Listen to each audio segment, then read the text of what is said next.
talking about Korach and the false Messiah and all the false messiahs in Jewish history. Does everybody know who they were? Shabbatai Tzvi. Yeah, Shabbatai Tzvi was one of them, and Korach was the first one. Then Jesus and Shabbatai Tzvi. There's one other big one. Yeah, Jacob Frank. He's the one that started the Reformed Judaism. Started as a Messianic movement. Yeah. And he eventually tried to get all his followers to convert to Catholicism. He converted himself. Shabbatai Tzvi converted to Islam. And of course, Jesus founded Christianity. It's interesting, and then now we have, of course, the thing with Lubavitch Rebbe. But it's called the Messiah. And there were a lot of other ones, minor ones. Those are the main ones. So Korach is a big deal. He says we're all holy, and he said, there's a kind of a echo. So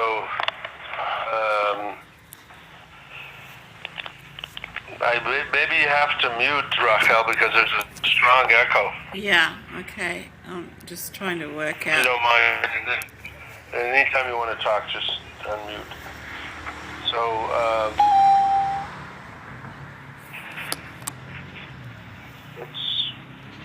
are you still there, Rachel? Yeah. Yeah, I'm muted. Okay. All right, good. Hi, Randall, Deborah. How are you guys doing? Yeah, we're doing okay. We're the same. So, we're talking about false Mashiachs, and of course, Korach also reminds us of our friend Hitler, right? Why? Because he's a populist. Yeah. He says we're all holy. He said the same thing. And what's incredible is I know some Germans, and that were in Germany during, when we were kids, and they said when Hitler killed himself, it was like the ultimate disillusionment of the 1,000-year Reich. How could this happen? And they kept expecting it to miraculously. And Hitler was very much into magical ceremonies and so forth. So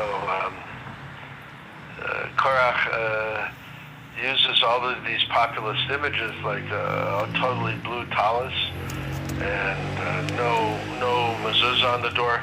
Let's take out all these separations, these artificial separations, mechitzas.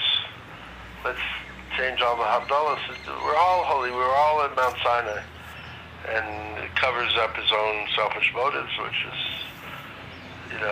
some leaders are very successful at that, like Hitler and other populist leaders, right? I'm totally loved the German people. In the end, all he wanted to do was get more Germans killed. And ultimately, millions of Germans died.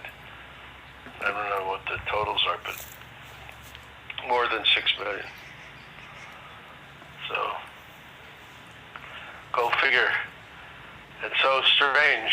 And then the very strange thing happens afterwards that King David puts into the Psalms of the sons of Korah. And the Arizal, this is the strangest thing of all. I have no explanation for this. The Arizal is usually, Isaac Lurie of Tzfat is usually somebody that esoteric Kabbalist study, right? And very not accepted. If you went to the yeshiva here and never, if you asked them, did you ever read anything by the Arizal, they'd say absolutely not. And even at Eidos here, or most of the synagogues, they never. Did you ever read a book by the Arizal? Forget it. It's not done. But one custom of his, everybody in the world, every Jew in the world accepted. One custom. And that was saying the song of the sons of Korach before we blow the shofar. That was his custom, and every branch of Judaism accepted it. A most unusual occurrence. And so the Ishbitzer says the Arizal and King David were trying to rehabilitate. They were trying to recognize and put in this idea that everybody is holy. Everybody is holy. There's a validity to that idea, and they were wanting to rehabilitate that idea that Korach stated. That's what he says. A very strange idea. What do you think? Everybody is holy. Everybody is holy. Right. All these occurrences are very odd. I mean, even the Lubavitcher Rebbe thing, it seems very odd to me, They've turned his grave into a shrine. But he didn't do that, and he didn't proclaim himself. That's not so clear. That is not clear. There were a number of Hasidic Rebbes that fell into that thing, and it seems like he alluded and gave people the impression that he was the Messiah. You have that idea? Why? After reading some of his writings and after reading what his mother said that absolutely he was the Mashiach. She says it, and she doesn't say it like outright like that, but she'll say. Where did you read his mother? Out of curiosity. What God caused you to look into it? Just because you're weird? I speak at times in a way that you just can't stop me. I'm not stoppable, and then I forget it all. But somewhere it's safe. But that's great. I do remember really that there was indications that he felt like he was something that was very special, and then he died. And so it's like, really, was he? Right, and toward the end of his life, he left that opening to consider him the Mashiach. I agree. That's my impression, too, from what he said and what he wrote. Oh, yeah. I'll find it for next time. Yeah. So what do you think? You're an intuitive person. What do I think? Well, does that shock you? Or surprise you? Or? Well, they say there's Mashiach in every generation. We're just not necessarily ready for it. What does that mean to you, personally? It means that there's that opportunity to make that connection. And there's always that opening that's existing, but we can't necessarily receive it.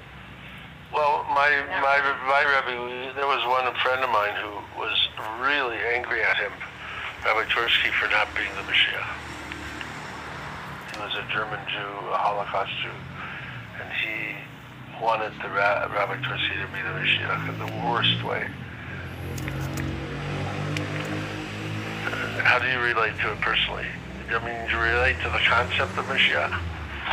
No? Well, I have to confess. Hey, Donna. There he is.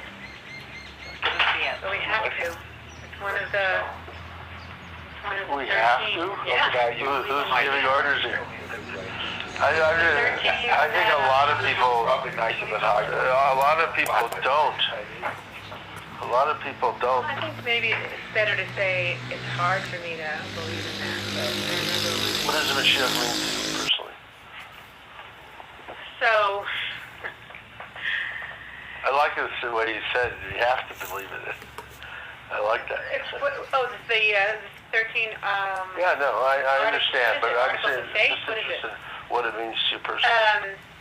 Well, the way Sarah Yehudit Schneider explained it, from teachings of the Ari and others interpreting them, is that it's kind of like the spoke of a wheel. That there's like that point that there's somebody who's able to make the connection, and then the energy spreads from there, and we can all make this connection. So it's just somebody who's like, I don't know, a point of contact. I saw a sign today on the street, an electrical company. Their name was Positive Energy. Isn't that cute? Something like that, Yeah. Somebody who can somehow facilitate a connection for everybody else. And I think that there are key people at different times, for good or for bad. Uh-huh. Did you ever meet one? Did I ever meet one? Yeah, I've met some. Or did? More than one. Yeah. So what do you hold out, does it mean something personal to you besides Well, all it's this hard theoretical things? It's more, I don't know, it's more on a theoretical basis, I would say. Is it a personal hope of yours? Do you hold, like Glauco of Hamelin in the 1200s kept her bag packed all the time in anticipation? That was an old custom. Yeah. I don't know, I think for me, when I found out that was one of the things that we're supposed to believe on, and I'm like, I don't know, I can't believe that. But, okay, I will. And it's just like, take the leap and just say, all right, I believe it, even if there's a big gap between What? I can believe it on a practical level and, Right. Then an acceptance belief versus a heart belief. Yeah. there you go, something to strive for. Yeah, I'm very interested. Because obviously Korach, all the Mashiachs came in very difficult moments for the Jewish people. And people put a lot of hope in. And so, we said it before, but so many people, both of these big Messianic movements had a tremendous impact on Jewish history. Because a lot of the Sabbateans, as they were called, led into the Hasidic movement. And so that's why the Vilna Gaon, was so suspicious of Kabbalah and Hasidim, and when they would work wonders and miracles, and it was always about, this Mashiach tension was always in this tension between, and still is, between the Hasidic movement and the so-called Musar Yeshiva movement of Judaism. It's very interesting. On a global scale, but how about you? What does it mean, Rose? Does Mashiach appeal to you personally, the idea? No? Not at all? But did it when you were looking into that, about the Lubavitch Rebbe? I'm really surprised, actually, that you did look into it. It feels so foreign to me. To me, there's things that happen before the Mashiach comes. And what those things are beyond me. But I know that there's things that prepare, right? And I don't see any sign of that. And I like what you're saying about that the idea of the spokes feeding off of something that's central.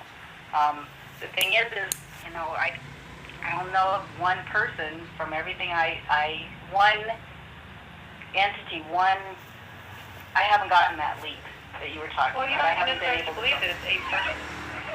Some say it's a couple, and some say it's a force. And Couple, it's fine, yeah, male, female.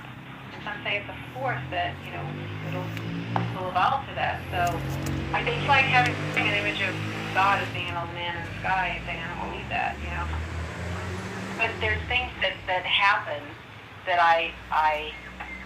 if something were to happen that would allow me to kind of move in that direction and say there's a possibility, but nothing has happened that there's a possibility. Within me, Hashem's different. Within you. Right, within me. So for me to take that leap of acceptance to say Mashiach or no Mashiach. Well, right now, like I said, there's nothing that kind of guided me in that direction. Right, and ironically, this week's Parsha, Chukat, is about accepting the death of our leaders, and how we face that. And face the death of the whole generation. We skipped 38 years in this Parsha. And we skipped right to the end, and the whole Parsha is about Tumas Hames, about the depression that comes from these great people. If you look at Africa, for instance, all the leaders of the liberation movements in all the African countries were heroes, and Nkrumah, those people who studied Africa a little bit, Mandela, when these charismatic leaders die, there's like people go into shock. That's what this German guy was telling me about when the Fuhrer killed himself. I mean, the Germans went into shock because they deified him in a certain way, and that's part of this parsha. It's the death of all the leaders. What do you do personally with the Mashiach idea? What does it mean to you? Kind of like what was said already. Purely theoretical statement by Maimonides that we have to acknowledge and believe in. But you teach this to some extent, it is Mashiach here to say, that vision of Armageddon and the things getting so dark and us having to be rescued by Messiah. It is not so much something I long for. The concept of can we bring the Mashiach by changing our actions? That's a concept that I connect with. You have hope for that. That's a concept that feels more right for me.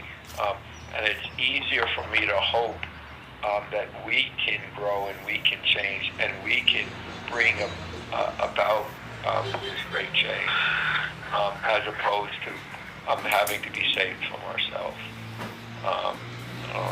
So that concept of Mashiach that concept of Mashiach is easy for me to pray for. But if Mashiach, a person like you've thought, a political leader of sorts, that's less important to me. If there is a person, a couple, a force, an entity, our tradition, our religion believes in the concept of a Mashiach. We talk about salvation. We talk about it in the Shemona Esrei, the Davidic reign. Even if it's Jesus, if there's actual peace to come and us to grow, whatever form that takes, if I feel that's right, I'll believe in that. But without,